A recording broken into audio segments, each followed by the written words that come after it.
Hi guys, welcome back to my new channel accounts Adda A0A। मैं प्रियंका। आज मैं लेकर आई हूँ जीएसटी का पार्ट 2। आगे बढ़ने से पहले हमने पिछली क्लास में क्या पढ़ा उसको रिवाइज कर लेते हैं। हमने पिछली क्लास में पढ़ा कि जीएसटी का जो बेसिक होता है वो क्या है। लाइक जीएसटी कब आया, 1 जुलाई 2017, या जीएसटी सप्लाई के ऊपर लगता है या किसके ऊपर लगता है, रजिस्टर टैक्स पेयर होना जरूरी है जीएसटी पे करने के लिए, और कुछ जगह पे जीएसटी एग्जेम्प्ट भी है। आरसीएम के बारे में पढ़ा हमने। एंड जीएसटी का पूरा इंट्रोडक्शन पढ़ा कि जीएसटी क्यों आया, किन किन टैक्स को हटाकर आया, और कौन कौन सी गवर्नमेंट्स के टैक्स थे जो हटाकर, जिन्होंने अपने टैक्स हटाकर उनको मर्ज करके जीएसटी को लाया। और कौन कौन से ऐसे टैक्स हैं जो अभी भी मर्ज नहीं हुए, हमने उसके बारे में पढ़ा।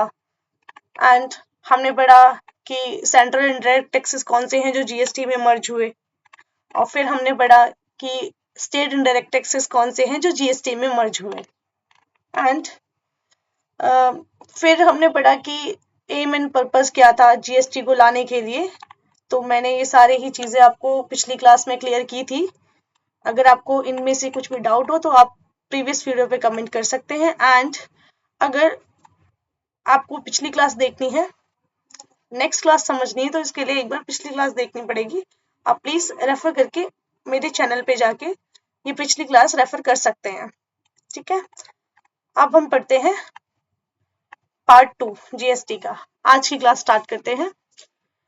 सबसे पहले हम पढ़ेंगे काइंड ऑफ जीएसटी जो लगती है। पहला है हमारा CGST, central goods and services tax. CGST is levied under the CGST Act on intrastate within the state supply of goods और services या and services। अभी जो CGST है वो सेंट्रल, इसकी फुल फॉर्म है central goods and services tax. ये CGST act है पूरा, उसके एक्ट ये टैक्स लगता है। और ये टैक्स जो होता है इंट्रास्टेट होता है। इंट्रास्टेट मीन्स होता है जितनी भी सप्लाईज गुड्स या सर्विसेज की सिटी स्टेट के अंदर हो रही हैं, जितनी भी सप्लाईज स्टेट के अंदर हो रही हैं उस पे सीजीएसटी लगेगा। ठीक है, सेकंड आता है हमारा SGST, state goods and services tax.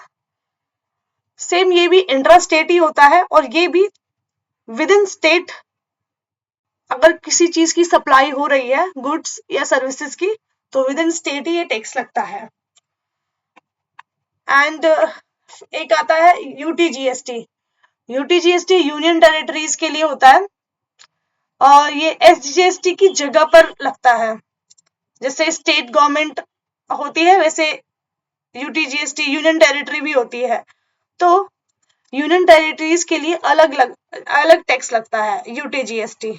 ठीक है, ये भी अंडर यूनियन टेरिटरीज के अंदर जो भी ट्रांजेक्शन्स हो रही हैं, जो भी सप्लाईज हो रही हैं, उनके ऊपर ये टैक्स लगता है। एंड थर्ड है हमारा integrated goods and services tax, IGST.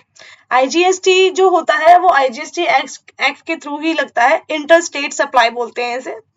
Inter state supply means जो भी सप्लाईज हमारी स्टेट से बाहर हो रही है। सपोज हरियाणा से दिल्ली में सप्लाई हो रही है, राइट, तो आईजीएसटी लगेगा। ठीक है, एंड जीएसटी में एक और चीज क्लियर करूंगी मैं कि अगर हम गुड्स इंपोर्ट करते हैं या एक्सपोर्ट करते हैं तो भी आईजीएसटी ही लगता है। ठीक है, अब आते हैं अब ये पता चलेगा कि ये जो तीनों टैक्सेस हैं, आईजीएसटी, सीजीएसटी, एसजीएसटी, वो कौन कौन सी गवर्नमेंट द्वारा लगाए जाते हैं। जो आईजीएसटी है वो सेंट्रल गवर्नमेंट द्वारा लगाया जाता है इनडायरेक्ट टैक्स, और जो सीजीएसटी एसजीएसटी है वो स्टेट गवर्नमेंट द्वारा लगाया जाता है। ठीक है गाइस, ये थोड़ी चीज समझने वाली है, GST paid and GST collected. So इसमें क्या है, जीएसटी पेड में है अगर हम कोई भी सामान परचेज करते हैं या गुड सर्विसेज परचेज करते हैं तो हम सामने वाली पार्टी को जीएसटी पे करते हैं। जीएसटी पे करते हैं, कैसे पे करते हैं? सपोज सामने वाले का बिल आया 30,000 प्लस जीएसटी, तो 30,000 प्लस जीएसटी जो अमाउंट एक्स्ट्रा पे हुआ है वो भी हम ऐड करके उसको पे करते हैं, जिसको ये जीएसटी पेड होता है। एंड इस अमाउंट को हम जीएसटी लैंग्वेज में इनपुट बोलते हैं। इनपुट इनपुट एक ऐसे अमाउंट का, अगर हमने इंटरेस्ट स्टेट में सारा सामान खरीदा है तो फिर आईजीएसटी लगेगा, अगर इंट्रा स्टेट में सामान खरीदा है तो सीजीएसटी एसजीएसटी लगेगा, एंड ये इनपुट जीएसटी कहलाएगा। और यही इनपुट जीएसटी जो है वो डेबिट इनपुट जीएसटी होगा।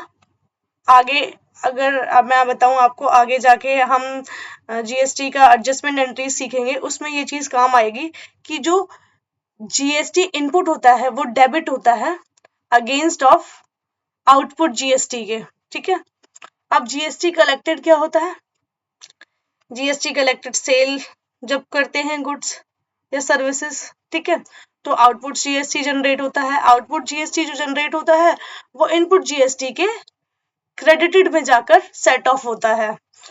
इसको मैं थोड़ा ब्रीफ करके समझाऊंगी। जैसे हमने किसी से सामान खरीदा, ठीक है, चलो मैं ही हूँ, प्रियंका का कोई बिजनेस है और प्रियंका ने सामान खरीदा 100 रुपए का प्लस जीएसटी, ठीक है। तो जब मैंने सामान खरीदा तो सामने वाली पार्टी को जीएसटी मिलाकर मैंने पैसे दिए, तो वो जो जीएसटी का अमाउंट होगा वो इनपुट होगा, ठीक है, इनपुट जो मैंने गवर्नमेंट को पे कर दिया है पहले से ही, ठीक है। अब मैं अपना सामान किसी और पार्टी को सेल आउट कर रही हूँ। जब मैं अपना सामान किसी और पार्टी को सेल आउट करूंगी तो वो पर्सन मुझे पैसे देगा विद जीएसटी के साथ, तो वो होगा मेरा आउटपुट जीएसटी। अभी जब हमें जीएसटी पेबल निकालना पड़ेगा कि कितना हमें टोटल जीएसटी पे करना है, तो जितना हमने गवर्नमेंट को पे कर दिया मींस इनपुट, और जितना हमें रिसीव हुआ है आउटपुट जीएसटी वो माइनस करेंगे, उसके बाद हमारा जीएसटी का पेमेंट निकल के आएगा कि कितना जीएसटी पेमेंट करना है। इसको आगे जाके हम समझेंगे जीएसटी की एडजस्टमेंट एंट्रीज में एंड जीएसटी की कैलकुलेशन में। ओके ओके अब जो इनपुट जीएसटी और आउटपुट जीएसटी है वो सेट ऑफ कैसे होते हैं? जो भी जीएसटी है पहले तो इनके नाम होते हैं, input CGST, input IGST, input HGST, ऐसे आउटपुट के तीनों नाम होते हैं और ये आपस में ही एडजस्ट होते हैं। सीजीएसटी सीजीएसटी से, एसजीएसटी एसजीएसटी से, आईजीएसटी आईजीएसटी से। पहले ये खुद को एडजस्ट करते हैं, सेट ऑफ करते हैं, इसको सेट ऑफ बोलते हैं। किस किस टैक्स से कौन सा टैक्स सेट ऑफ होगा, ठीक है। तो इसमें मेंशन किया है मैंने कि कौन कौन से जीएसटी जो है किस किस कौन सा इनपुट कौन से आउटपुट से सेट ऑफ होगा, ठीक है। अब आता है who can collect GST. Okay, GST can be collected only by a person who is registered under GST act. इसका मतलब है कि अगर मैंने कोई भी सामान खरीदा है, दैट मीन्स मैंने गवर्नमेंट को, सामने वाली पार्टी को टैक्स पे किया है, वो सामने वाली पार्टी ने गवर्नमेंट को पे किया होगा। इसका मतलब वो वाला टैक्स कलेक्ट करने के लिए मेरे पास अधिकार है। बट उस टैक्स को मैं कलेक्ट कैसे करूंगी जबकि मैं रजिस्टर नहीं हूँ जीएसटी के अंदर? इसके लिए अगर मुझे जीएसटी को कलेक्ट करना है तो मुझे जीएसटी के अंदर रजिस्टर होना मैंडेटरी है। और जीएसटी में मैंडेटरी होने, रजिस्टर होने के लिए क्या क्या लिमिटेशंस है वो ये रही। जैसे कि कोई भी पर्सन है, उसकी टर्नओवर, एग्रीगेट टर्नओवर 20 लाख होनी चाहिए, और अगर हिल स्टेट्स है तो 10 लाख होनी चाहिए, ठीक है। ये जो एग्रीगेट टर्नओवर है,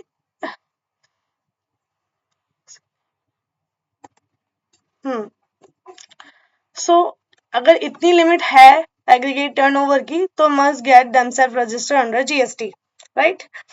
और चाहे अब ये एग्रीगेट टर्नओवर जो है उसमें किसी भी टाइप के पर्सन हो सकते हैं, टैक्सेबल, नॉन टैक्सेबल या exempt supplies on all India basis, ठीक है। It is based on income tax pan. अब कई ऐसी गुड्स भी होती हैं जो नॉन टैक्सेबल होती हैं, एग्जम्प्ट होती हैं, बट उनके लिए भी रजिस्टर होना जरूरी होता है। ठीक है। अगर कोई person interstate if a person has interstate supply, sale of goods and services, a person may take registration under GST voluntarily. Okay कोई पर्सन अगर बैठा है दिल्ली में और जिसकी पार्टी रजिस्टर्ड है दिल्ली में, उसका एड्रेस भी दिल्ली में है, बट उसकी सप्लाई जो है हमेशा इंटर स्टेट सप्लाई ही हो रही है, बाहर के स्टेट्स में ही, हरियाणा, पंजाब, तो उसको रजिस्ट्रेशन के लिए एक जीएसटी वॉलेंटरली करके ऑप्शन आता है, उसमें रजिस्टर होना पड़ेगा। ये आगे जाके आप समझेंगे जब हम जीएसटी का रजिस्ट्रेशन समझाएंगे। जीएसटी के रजिस्ट्रेशन में बहुत सारी चीजें हैं, जैसे रेगुलर पर्सन हो गया और कंपोजिशन डीलर हो गया, काफी सारी चीजें हैं। उसी में एक वॉलेंटरली आता है जिस जो इंटरस्टेट सप्लाई के लिए है। ठीक है। और इसमें हमने बताया है कि कौन लोग ऐसे हैं जिनको जरूरत नहीं होती जीएसटी में रजिस्टर करने की, एग्जाम्प्ट होते हैं वो। वो a person engage in charitable activities, कोई भी अगर चैरिटेबल संस्था है तो उसके लिए जीएसटी के रजिस्टर करवाने की जरूरत नहीं है। Person supplies goods and services that are subject to levy of GST under reverse charge mechanism such as fee paid to lawyers, payment for use of copyright. अब हमने पहले भी पिछली क्लास में भी रिवर्स चार्ज की बात की थी और इधर भी हमारे पास रिवर्स चार्ज के लिए बात करते हैं हम। जैसे लॉयर्स हो गए, हाँ, कोई भी लॉयर हो गया या फिर किसी कॉपीराइट की पेमेंट करी है, ये लोग जो होते हैं ये अपनी सर्विसेज देते हैं, बट ये लोग रजिस्टर्ड नहीं होते जीएसटी में। अब लॉयर है, उसकी सर्विसेज सपोज 30,000 40,000 ऐसे 40 लाख समथिंग जितनी भी होती हो, बट लॉयर की कोई भी परमानेंट फिक्स इनकम नहीं होती है, तो इनके बिहाफ पर जो सप्लायर होता है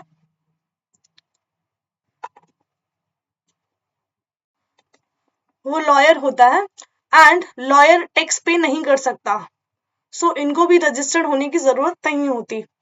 ठीक है। और सेकंड, अगर कि, किसी भी इंट्रा स्टेट एज अपने ही स्टेट के अंदर एग्रीगेट टर्नओवर अगर 20 लाख या 10 लाख एज एप्लीकेबल से कम है थ्रेशोल्ड लिमिट, तो भी रजिस्टर होने की जरूरत नहीं होती है।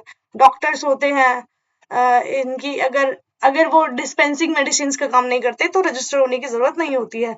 Person earning royalty from copyright, of course ऊपर हमने बात करी थी payment for use of copyright, तो इन लोगों के रजिस्टर्ड होने की जरूरत नहीं होती, ये लोग एग्जेम्प्टेड होते हैं।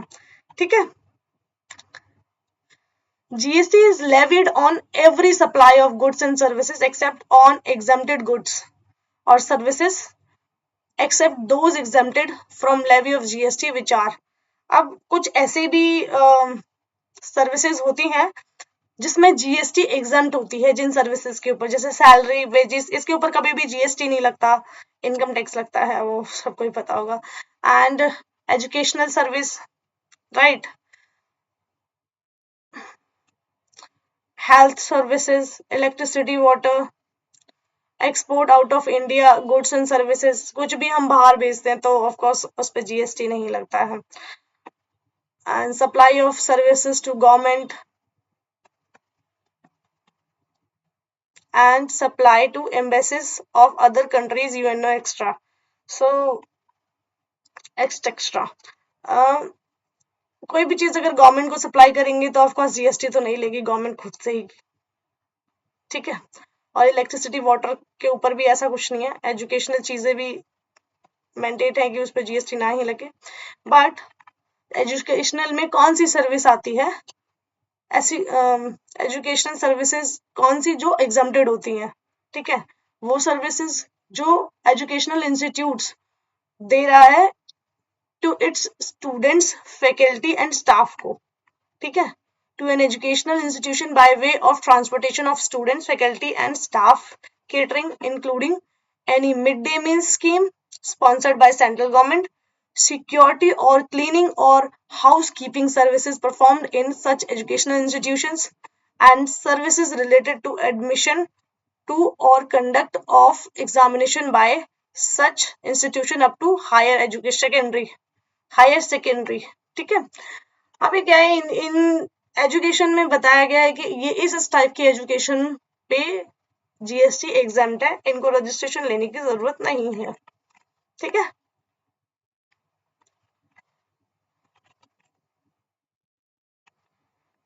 आज की क्लास हम यहीं तक रखेंगे, बाकी हम नेक्स्ट क्लास में पढ़ेंगे। एक बार हम रिवाइज कर लेते हैं कि आज हमने क्या क्या पढ़ा है। ठीक है,